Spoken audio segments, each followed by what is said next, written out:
I think that was because the chances were, to me, it seemed slim to none, just with the possibility of that happening. I mean, I told Jimmy came in here the first week of training camp, like I told you guys we would talk. I mean, we talked regularly because he was up here. He wasn't in meetings or practice. But I remember the first week of training camp, me saying to Jimmy, like, hey, if you don't like any of these opportunities, if you don't go to the place you want, you can't get the contract that you want, like, we would love to have you here as a backup in a backup role in that deal. But I want you to know that we feel that way. But I also think there's no way you're not going to get something as this goes throughout training camp. And Jimmy agreed with that. And so we waited throughout all of training camp. And then as we realized I think as he saw the other situations out there, and I think to me it seems like everyone was just waiting for us to cut him before that so they could see how much they could get him for.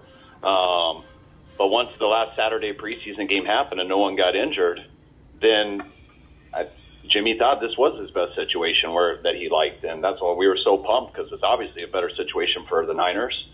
We love getting Jimmy back, but to have him there earlier in camp wasn't an option.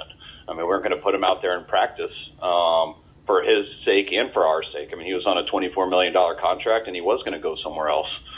But none of that came into fruition, and which we would have ended up having to let him go under that current deal. That wasn't an option. But we were always clear to Jimmy that him salary cap wise and stuff in a backup role and supporting Trey in that. And if that worked for him, that was a no-brainer for us. We just didn't think the chances of that were going to happen. And it ended up being that way. And so when it was all said and done, even though it was pretty shocking to us, we thought it was a win-win for both sides.